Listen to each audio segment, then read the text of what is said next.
Hello friends, आपका स्वागत है हमारे चैनल पर। मेरा नाम है ध्रुव और आप लोग देख रहे हैं द लर्नर्स कम्युनिटी। आज की वीडियो में हम बात करेंगे BA program history first semester का एक सब्जेक्ट जिसका नाम है history of India from earliest time up to 300 century. Bharat का इतिहास, ठीक है, शुरुआत से लेकर 300 सेंचुरी तक।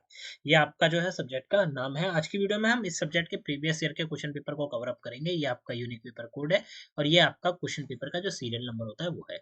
आज की वीडियो में हम इस सब्जेक्ट के क्वेश्चन पेपर को देखेंगे। हम ऑलरेडी एक वीडियो बना चुके हैं और इस सब्जेक्ट के जो सिलेबस रिलेटेड वीडियोस हैं वो भी हम ऑलरेडी हमारे चैनल पर अवेलेबल करा चुके हैं। आप लोग प्लीज जाइए, चेक करिए। एग्जाम से पहले आप लोगों को अच्छी खासी जो डिटेल है इस सब्जेक्ट के बारे में एक एक वीडियो से आपके पता चल जाएगी जो हमने बनाई है। ठीक है, आज की वीडियो में हम इस सब्जेक्ट के प्रीवियस ईयर के क्वेश्चन पेपर को देखेंगे और आपको आइडिया लगेगा कि क्वेश्चन किस टाइप के आते हैं। रिपीटेड क्वेश्चन भी आपको इस वीडियो में पता चलेंगे।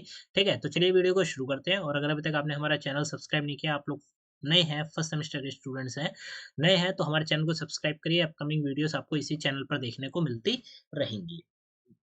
पेपर की बात करें तो 3 घंटे का आपको टोटल टाइम दिया जाएगा। 90 नंबर का जो है आपके पास आपका क्वेश्चन पेपर रहेगा।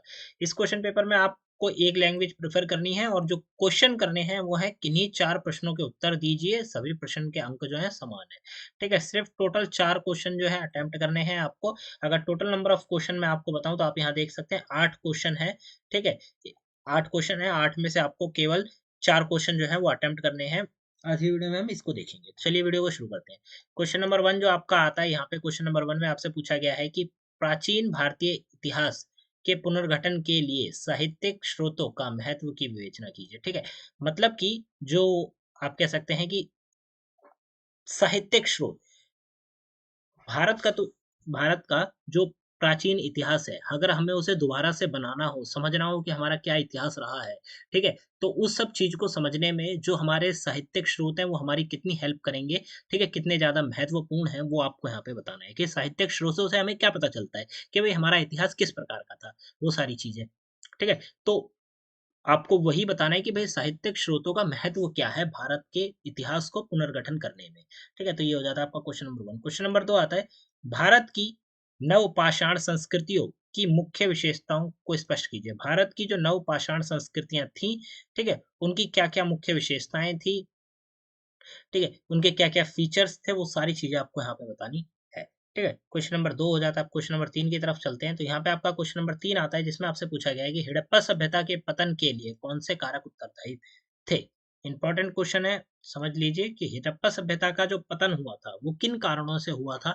ऐसे कौन से कारण थे जिनकी वजह से हड़प्पा सभ्यता का पतन हुआ, वो इंपॉर्टेंट क्वेश्चन है आप लोगों के लिए। ठीक है, तो इस क्वेश्चन में आपको कम से कम 6 से जो 7 कारण होते हैं वो आपको बताने पड़ेंगे। 6 से 7 क्वेश्चन, सॉरी, कारण बताएंगे आप, तो आपका जो आंसर है ना वो एक अच्छी खासी स्पेसिंग ले लेगा आपके क्वेश्चन पेपर में। ठीक है, आंसर शीट में वो अच्छी खासी स्पेसिंग ले लेगा और एग्जामिनर को भी चेक करने में कि आप 6 से 7 पॉइंट बताएं तो एग्जामिनर को चेक करने में भी अच्छा लगेगा और वो आपको फुल में से फुल जो मार्क्स हैं वो देने की कोशिश करेगा। क्वेश्चन नंबर 4 की अगर हम लोग बात करें तो यहाँ पे पूछा गया है कि प्रारंभिक वैदिक काल की राजनीति तथा अर्थव्यवस्था पर टिप्पणी कीजिए। ठीक है, प्रारंभिक वैदिक काल जो समय था, उस काल के दौरान राजनीति, पॉलिटिक्स कैसी थी और अर्थव्यवस्था, वहाँ की जो इकोनॉमी कैसी थी, उन दोनों चीजों के ऊपर आपको टिप्पणी करनी है। उन दोनों चीजों के बारे में आपको बात करनी है। राजनीति व्यवस्था किस प्रकार की थी, अच्छी थी, खराब थी, ठीक है, अर्थव्यवस्था किस प्रकार की थी, अच्छी अर्थव्यवस्था थी या खराब अर्थव्यवस्था थी, ठीक है, ये सारी चीज आपको यहाँ पर बतानी है। क्वेश्चन नंबर 5 आता है कि छठी शताब्दी ईसा पूर्व में नवीन धर्मों के उदय के लिए उत्तरदायी विभिन्न कारकों की विवेचना कीजिए।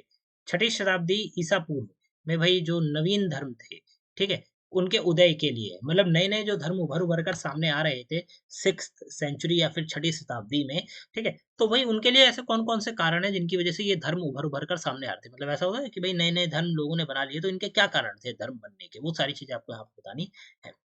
क्वेश्चन नंबर 6 आता है कि अशोक के धम्म नीति पर एक निबंध लिखिए। इंपॉर्टेंट क्वेश्चन है, समझ लीजिए। अशोक के धम्म से रिलेटेड एक क्वेश्चन आपसे आ सकता है आपके एग्जाम में। तो यहाँ पे आपसे पूछा गया है कि भाई अशोक के जो धम्म थे, ठीक है, उन धम्म की धम्म नीति पर एक आपको निबंध लिखना है। पूरा का पूरा एक पैराग्राफ जो होता है वो आपको लिखना है। ठीक है, तो ये हो जाता है क्वेश्चन नंबर 6। क्वेश्चन नंबर 7 आता है, संगम साहित्य के आधार पर तमिलकम की आर्थिक एवं राजनीतिक परिस्थितियों का वर्णन कीजिए।